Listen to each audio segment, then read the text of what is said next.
gotta tell you something. What's going on, everybody? Thanks for stopping by my channel today. My name is Daryl, and it is a beautiful Monday morning here in Southern Illinois. I had a little incident come up on Sunday, and I want to talk a little bit about it and maybe get a little input from you guys. Let me turn the camera around and show you what was going on. Okay, I'm standing at the base of my tower, and I just want to let you get a look at my tower. My tower is 72 feet, and at the very top is a UHF VHF vertical, and then a Cushcraft 13B2. So let's go inside the shop and we'll talk a little bit about what went on yesterday. Alrighty, I'm in my shop. You know, it's 80 degrees outside already. It's like 10:30 in the morning. It's 80 degrees, and inside here is 67 degrees. So quite a big temperature difference for sure. I insulated this shop real well, and it's paying off. But anyways, let's get back to the subject. So over the last few days, or actually few months, we've had a lot of wind storms come through. Some days the weather was just windy. It was just windy out. And then there were some that were associated with thunderstorms. Anyway, I noticed that I had parked my antenna facing north. So on the controller for the rotor, I always get that mixed up. On the rotor controller, it said my antenna should be facing straight north. And I happened to look up and see that my antenna was not facing north anymore, that it was facing kind of a northwest direction. So the wind had gotten a hold of it and spun it around on the mast. So I told my wife yesterday that I was my plans were to go up the tower, put my safety harness on, go up the tower and straighten that out. So I made sure my rotor controller was set at north, and then I grabbed the tools I would need, and I had her sitting in a chair to be my safety person, my ground safety person, and I went up the tower. Now, a little backstory here. I've had 4 acquaintances that were hams that have died by falling off their tower. Some weren't wearing a belt or any kind of safety equipment at all, and that, you know, should have known better in my age or older. I'm 60, so there was one that was 74. He used to be an airline pilot, and he fell off his tower onto his roof and died. His wife found him when she got home. And then I have an acquaintance down here whose brother fell off a tower right in front of him and died. He didn't die right away. He lived for about 2 weeks and then died in the hospital. So anytime you climb a tower, number one, you gotta be thinking about safety and your own safety and the people that are below you, and you know what happens if something goes wrong. You need to talk about what your plans are while you climb the tower, and you know what to do if something goes wrong. Okay, so I've climbed towers, oh my gosh, I don't even know how many times. A lot since I've been a ham. I've been a ham for 34 years, I think. This summer will be 34 years. So I've been up my own towers many times, and I always take safety into account first. But I hadn't been up on a tower this high for a while. So I got my safety harness on, and it's a pro harness, so it's a real nice one. And I head up the tower. My wife's sitting in a chair. She's watching me. She's got her phone there just in case we need something, you know, like the 911. But I start climbing up the tower, and I already know that once I get up to the rotor plates, there's 3 plates: the rotor plate, the rotor sitting on that, the top plate where the thrust bearing's at, then there's another kind of like derelict plate there for maybe another thrust bearing if I want to put one in. So I know going around there is going to be tough. So I had to be real careful when I get up there. And then the next worst part is I can't just climb to the top of the tower, lock myself in, and reach up there and grab, get my wrench and grab the nuts and loosen them and move this antenna. I've got to get up far enough where I can lock into the mast, climb onto the top plate of the tower, either by being on my knees if I can reach it, or squatting or standing. So I had to stand up on there. That didn't make me feel too great. I was hoping once I got up there, I would find out that I didn't have to do that, but I didn't know. So that was all in my mind of things that might come up. So I worked out a plan of how I was going to lock myself in. If I had to lock myself into the tower plus the mast at the same time, I'd at least be locked in at two places, plus, my hands were free. At least one hand free. So I'd have my 2 feet on the tower plus my one hand free. The other one would have the wrench. So I knew it was going to be difficult, and the older you get, the less you want to do that kind of stuff. So anyway, let's get back to it. So I climb up to the point where is in my video, and my legs and my arms started getting really fatigued, and I'm huffing and puffing. So I locked myself in, and I kind of lean back. This harness has a seat built in, so I lock myself into the tower, and then I sit back on the seat and just kind of got my breath.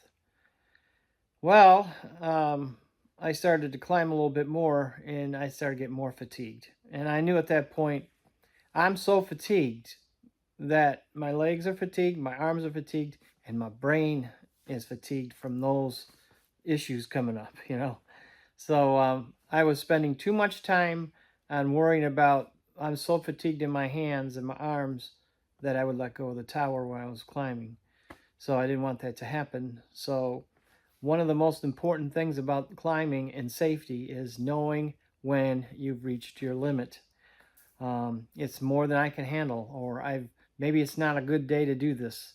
So instead of going up and raising the possibility of an accident higher and higher, that percentage, I decided to call it off and descend the tower, and that's what I did. And that is why I'm here today, to let you know that it's okay if you can't do it anymore. I used to do it. I knew at some point in my life I was going to get to a point where I can't do this anymore. Now, if I went up it multiple times, maybe I would work my muscles enough where I could do this. I don't know. I could still do it. I'm not completely calling it off, but I'm just saying that right now, to do what I was going to do, I won't do it. I will climb. I've been on the tower already to put a string up to hold up my off-center fed dipole. But that was only like 30 feet up. So I wasn't really tired at that point. But it's not worth your safety. If I fall off the tower and die, my fun is over, right? So I don't want that to happen. I want to extend the amount of time I live as long as I can and enjoy my hobbies and things I like to do for as long as I can. So it makes zero sense for me to die or to get extremely injured where it costs hundreds of thousands of dollars to get Daryl well again. So it's just not worth the money to do that. It's just never worth your safety to do it. So you got to know when enough's enough. When you're climbing the tower and you get fatigued and it's getting harder and harder for you to be able to just grab a hold of the tower as you're climbing up, you need to know when to call it off and say, it's not working. Either it's not working today or it's not going to work ever. So right now, I'm teetering back and forth between it's not going to happen today and it's not going to happen ever. And it's okay for me if it never happens again. I can afford to have somebody come up there and do the little work that I want done. The major thing's done. The tower's up. So what I did is I came down from the tower. My wife was breathing a sigh of relief, and so was I. And here I am today. I'm perfectly healthy and fine. I didn't fall off the tower. And what I did was I got on the phone, I texted my friend who put the tower up, and said, hey, this thing is out of whack, and is it under warranty? But it was just a joke. And he said, I'm free, I'll come over and I'll straighten it up for you. I'm fine. So we talk about it, and I tell him, what happened to me. And he told me, he tried to give me a little, a little pep talk, and just tell me that, this tower's not an easy one for him to climb, because it's a self-supporter, so it's at an angle. You got just certain places, like as the tower goes up, the cross members, every other one is straight, so it's like a ladder. So you can get onto those and climb it up, but it's still very hard on your hands the way this thing is made. So you got to wear gloves, and he wore thick leather gloves where I didn't. I wore the kind of like the knit gloves, or not knit, but kind of like the nylon little gloves, work gloves, you mow the lawn with and all that. So that was not enough. And so the reason why I didn't like, I've never been a real big glove wearer. I've always done things with just my bare hands, working on cars, all that stuff. I just like using my own hands. So I've been cut and hurt and all kinds of stuff. But anyways, he climbed up there, and it took him a while. He got probably up to about the rotor plate, and then he stopped and took a break, and then went the rest of the way up. And he ended up getting on the top of the tower, and on the top plate, and kneeling up there, and kind of standing himself up to like a squatting position, and then loosening the nuts, and then straightening the antenna out. So he did exactly what I was thinking that I was going to have to do. And it took him, I don't know, probably about 20 minutes to get the whole job done. And then, of course, he said, if you have anything else you want up there, let him know. But I didn't have anything else at the time. But he came down, and he was winded when he came down. And he went, he was glad to be down, He's older than me. He's 60. I think he's 63. So he's older than me, about the same height as me, but he's a little bit more stocky than me. And he said, I climb these things every single weekend, sometimes Saturday and Sunday. My muscles are there, and I don't get as fatigued or anything like that. And okay, you're better suited for climbing the tower than I am, at least today. So again, the only thing I want to say is just know when that time has come, when you're doing something, no matter what it is, if you're mowing the lawn, or you're trying to cut limbs out of a tree, know when it's your time to stop and let somebody else do that for you. And don't be ashamed of that. I'm not ashamed of coming down off the tower, because the only thing that could happen beyond that point was more and more risk. So I don't want that. I've been always one to be as safe as I possibly can on anything I do. And I still have all my fingers and arms and eyes and everything. And I just won't have any fun if I crush my skull. So that's not fun. So anyway, that's why I made this video today. And not everybody's gonna have the same issues that I have, but I don't want to see another ham operator or anybody else fall from a tower because they did not want to get the proper person to do it. And yesterday, I was not the proper person to do that. So I don't feel bad about it, and you shouldn't either. But I just thought I would make this video just to kind of let you know what was happening here, and know that I'm still on the air. My antenna's pointing in the right direction today. So get on the radio and have fun. It's all about having fun and not about dying. So thank you for being here today. And please leave your comments on this, in your experiences with climbing your own tower. And let me know, if you've gotten to that point yet in your life where you've had to make a decision to stop doing something. The day that I stop driving is going to be a painful one. This, on the scale of 1 to 10 of how painful it is, probably about a 5, because I know there's people out there that can do it. But geez, these people that are doing it are my age or older. So there's not a lot of, that I found, young people that that are climbing anymore. So what happens when all that dries up? I don't know what's going to happen. Maybe I go to a crank-up tower or a tilt-over tower or something for my next one. I don't know. But those options are out there.